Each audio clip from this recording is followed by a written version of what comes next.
இன்றைக்கி நம்ம சேனலில் என்ன பார்க்க போகிறோம்னு பார்த்தீங்கன்னா, ரொம்ப சுவையான வெண்டைக்காய் புளிக்குழம்புங்க. இந்த டேஸ்ட் வந்து கண்டிப்பாக இது கோயம்புத்தூர் ஸ்டைலுங்க. இந்த டேஸ்ட் வந்து இந்த மாதிரி நான் சொல்கிற மாதிரியே நீங்கள் செஞ்சு பாருங்கள்.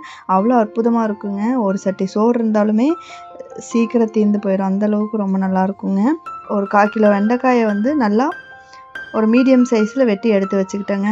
ஒரு 10 பல்லு பூண்டு, ஒரு 15 பல்லு சின்ன வெங்காயம், 2 தக்காளி எடுத்து வச்சுக்கிட்டேங்க. வந்து அடுப்பில் கடாய் வச்சு அது மேலே ஒரு 2 டேபிள் ஸ்பூன் அளவுக்கு கடலெண்ணெய் ஊற்றிக்கோங்க. ஊற்றி அதில் இந்த வெண்டைக்காயை போட்டு நல்லா பொன்னிறமாக வர அளவுக்கு நல்லா வறுத்து எடுத்துக்கோங்க. ரொம்ப போட்டு கருப்பாகிற அளவுக்கு வறுக்க வேண்டியது இல்லைங்க. ஆனால் பொன்னிறமாக ஆகிற வரைக்கும் வறுத்துட்டிங்கன்னா உங்களுக்கு அந்த டேஸ்ட்டே வந்து ரொம்ப அல்டிமேட்டாக இருக்குங்க. அதே மாதிரி சேனலை இப்போ தான் நீங்கள் முதல் முறையாக பார்க்குறீங்கன்னா கண்டிப்பாக ஒரு லைக்கும் ஒரு சப்ஸ்கிரைப் கொடுங்க. தொடர்ச்சியாக எங்களுக்கு ஆதரவு கொடுங்க.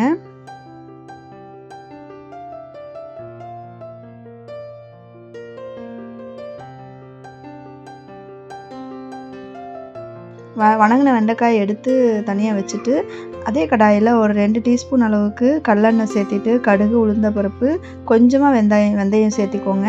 நிறைய வெந்தயம் போட்டிங்கன்னா கசப்பு டேஸ்ட் வந்துடும். கொஞ்சமாக வெந்தயம் அந்த ஸ்மெல்லுக்காக சேர்த்துக்கோங்க. கருவேப்பிலை சேர்த்திக்கோங்க. அதுக்கப்புறம் இந்த வெங்காயம், பூண்டு எல்லாத்தையும் சேர்த்துக்கோங்க.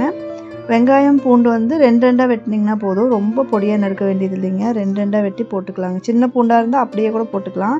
பெரிய பல்லு பூண்டுன்னா நம்ம வந்து வெட்டி போட்டுக்கலாங்க 2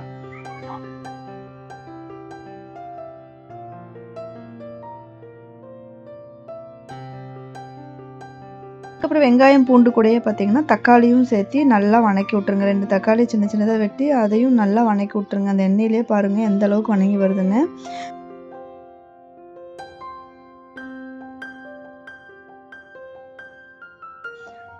ஒரு டீஸ்பூன் சாம்பார் மிளகாய்த்தூள், 1 டீஸ்பூன் மல்லித்தூள் சேர்த்து நல்லா கலந்து விட்ருங்க. அதுக்கப்புறம் ஒரு சின்ன எலுமிச்சம்பழம் அளவுக்கு புளி எடுத்து நல்லா ஊற வச்சு 1/4 கிலோ வெண்டைக்காய்க்கு வந்து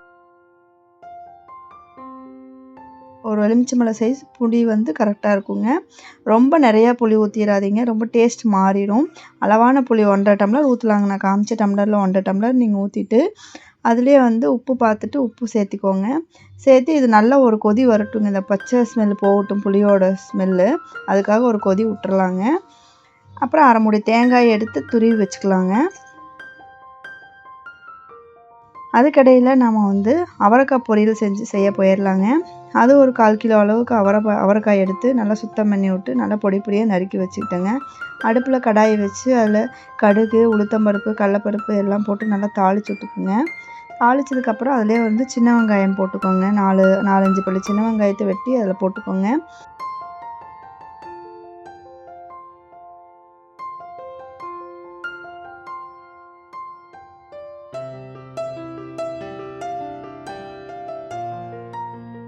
அது வணங்கினது கடைசியில் பார்த்தீங்கன்னா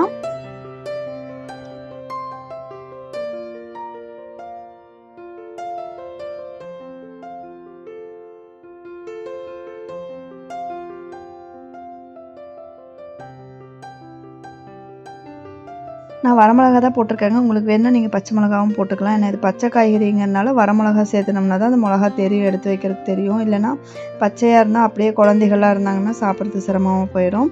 அதனால் வரமிளகா போட்டு நல்லா தாளித்து விட்டுட்டு அது கூடயே வந்து பார்த்திங்கன்னா அவரைக்காயும் எடுத்து நல்லா போட்டு வணக்கி விட்டேங்க. முதல்ல ஒரு 5 நிமிஷத்துக்கு சும்மா அப்படியே வணக்கிடணும். அதுக்கப்புறமா அதில் ஒரு 1/2 டம்ளர் அந்த அவரைக்காயெலாம் எந்த அளவுக்கு இருக்குதோ அது முழுகிற அளவுக்கு நிறைய ஊற்றிடாதீங்க தண்ணி. அந்த அவரைக்காய்க்கு அரைவாசி தண்ணி ஊற்றுனீங்கன்னா போதும். ஊற்றி நல்லா மூடி வச்சுருங்க. மூடி ஒரு 10-15 நிமிஷத்துலேயே 10 நிமிஷம் மூடி ஒரு 10 நிமிஷம் விட்டிங்கனாவே போதுங்க. நல்லா அவரைக்காய் வெந்து வந்துடும்.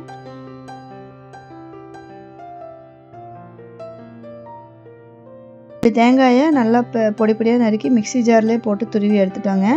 அதில் வந்து பாதி வந்து குழம்புக்கும், மிச்சத்தை வந்து இந்த பொரியலுக்கும் யூஸ் பண்ண போகிறோம். குழம்பு பாருங்கள் இப்போ நல்லா கொதித்து வந்துருச்சு. அந்த புளி ஊற்றுனது கடைசியில் குழம்பு நல்லா கலர் மாதிரி உங்களுக்கு ஒரு நல்ல ஒரு அரோமா கிடைக்கும். செய்யவே பார்த்தீங்கன்னா அந்த டைமில் நீங்கள் இந்த வெண்டைக்காயும் சேர்த்து விட்ருங்க. வெண்டைக்காயை சேர்த்து ஒரு 5 நிமிஷம் ரொம்ப கிளறாதீங்க. வெண்டைக்காய் போட்டதுக்கப்புறம் ரொம்ப கிளறக்கூடாதுங்க. ஒரு 5 நிமிஷம் மட்டும் மூடி போட்டு வச்சுருங்க. அவரைக்காயும் ரெடி ஆயிடுச்சு. நல்லா வெந்துருச்சு பாருங்கள். ஒரு 10 நம்ம இது பொரியல் செய்யவே குழம்பு செய்யவே நம்ம பொரியலும் செஞ்சுக்கலாங்க. ஈஸியாக வேலை முடிஞ்சிடும். நான் எப்பயுமே இப்படி தாங்க எல்லா பொரியலுக்கும் காய் நறுக்கி வச்சுக்குவேன். குழம்புக்கும் எல்லாம் ரெடி பண்ணி வச்சுருவேன். ஒட்டுக்கா சமைக்க ஆரம்பிச்சிருவேங்க. இப்போ நம்மளுக்கு வந்து ஈஸியாக முடிஞ்சிடும் வேலை. இந்த அவரைக்காய் பொரியலும் பார்த்தீங்கன்னா தேங்காய் போட்டோன்னே ஆஃப் பண்ணிடணுங்க. ரொம்ப போட்டு கிண்டிட்டு தேங்காய் போட்டதுக்கப்புறம் கிண்டிட்டு இருந்தீங்கன்னா அது வந்து நம்மளுக்கு கொலஸ்ட்ராலாக மாறதுக்கு வாய்ப்பு இருக்குதுங்க. குழம்புலையுமே நம்ம தேங்காய் அரைச்சி ஊற்றும் போது அரைச்சி ஊற்றி ஒரு 5 நிமிஷத்துலேயே ஆஃப் பண்ணிடணும் பாருங்கள். இதுலேயே நல்லா ஆஃப் பண்ணிடணுங்க. இல்லைன்னா வந்து குழம்புல அப்படியே அந்த தேங்காயோட டேஸ்ட்டே மாறி போயிடும். இப்போ பாருங்கள் வெண்டைக்காயும் வெந்து வந்துருச்சு. பொரியலும் தயாராகிடுச்சு. அவரைக்காய் பொரியல் தயாராகிடுச்சு. அடுத்து வெண்டைக்காயும் நல்லா அந்த புளியோடு மிக்ஸ் ஆகி நல்லா வெந்து வந்துருச்சுங்க.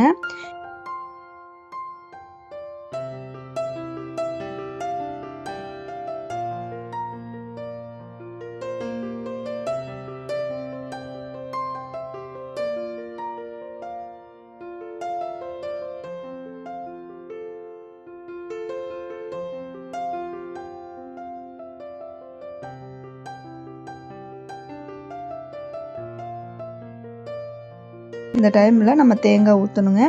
ஊற்றிட்டு அளவான தண்ணி ஊற்றுங்க. இந்த ஸ்டேஜில் ரொம்ப முக்கியம். நிறைய தண்ணி ஊற்றி மிதக்க வச்சிங்கன்னா உங்களுக்கு வந்து அந்த டேஸ்ட் கிடைக்காதுங்க. அளவான அளவுக்கு தண்ணி ஊற்றி அந்த கலரே பார்த்தீங்கன்னா அவ்வளோ அற்புதமாக இருக்கும். ரொம்ப டேஸ்ட்டாக இருக்குங்க இந்த குழம்பு. கண்டிப்பாக இந்த முறையிலேயே செஞ்சு சாப்பிட்டு பாருங்கள். தேங்காய் ஊற்றி ஒரு 5 நிமிஷம் தாங்க கொதிக்க விடணும். ரொம்ப நேரம் போட்டு தேங்காய் ஊற்றுனதுக்கப்புறம் கொதிக்க விட்டிங்கன்னா உங்களுக்கு வந்து குழம்பு டேஸ்ட் கிடைக்காது. இப்போ பாருங்கள் நல்லா இந்த மாதிரி கிண்டி விட்டுருங்க. இப்போ நல்லா அந்த தேங்காயோட விழுது போட்டு கொஞ்சமாக தண்ணி அளவாக ஊற்றி நல்லா கிண்டி விட்டுருங்க. இப்போ வெண்டைக்காய் புளிக்குழம்பு தயாராகிடுச்சு. இதை ஒரு 5 நிமிஷம் மட்டும் மூடி போட்டு வேக விட்டுட்டு மேலே கருவேப்பிலையை போட்டு இறக்கிட்டிங்கன்னா இந்த சூப்பரான அல்டிமேட்டான புளிக்குழம்பு தயாருங்க. இந்த மாதிரி முறையில் வெண்டைக்காய் புளிக்குழம்பு செஞ்சு பாருங்கள். இது எங்கள் வீட்டில் எங்கள் அம்மா வந்து அடிக்கடி செய்வாங்க கோயம்புத்தூரில்.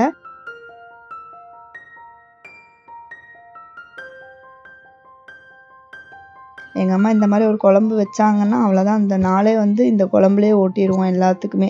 சாப்பாடு, இட்லி, தோசை எது செஞ்சாலுமே இதையே வச்சு சாப்பிட்டுக்குவோம். நல்லாவும் இருக்குங்க. ஏன்னா தனிப்பட்ட முறையில் வெண்டைக்காய் சாப்பிடும்போது வலுவலுன்னு இருக்கும் அப்படின்னு சொல்லிட்டு நிறைய நேரத்தில் ஒமிட் பண்ணிடுவோம்.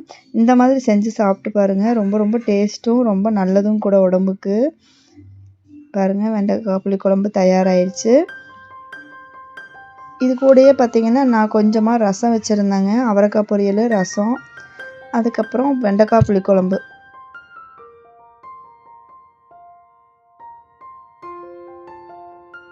சாப்பிட்றதுக்கும் எல்லாம் ரெடி ஆகிட்டோங்க. இந்த வீடியோ உங்களுக்கு கண்டிப்பாக பிடிச்சிருக்குன்னு நினைக்கிறேன். கண்டிப்பாக உங்களுக்கு இந்த வீடியோ பிடிச்சிருந்துச்சுன்னா லைக் பண்ணுங்கள், சப்ஸ்கிரைப் பண்ணுங்கள், ஒரு கமெண்ட் பண்ணிவிட்டு போங்க. தொடர்ச்சியாக எங்களுக்கு ஒரு சின்ன ஆதரவு கொடுங்க. தேங்க்யூ ஸோ மச் ஃபார் வாட்சிங் திஸ் வீடியோ. தேங்க்யூ.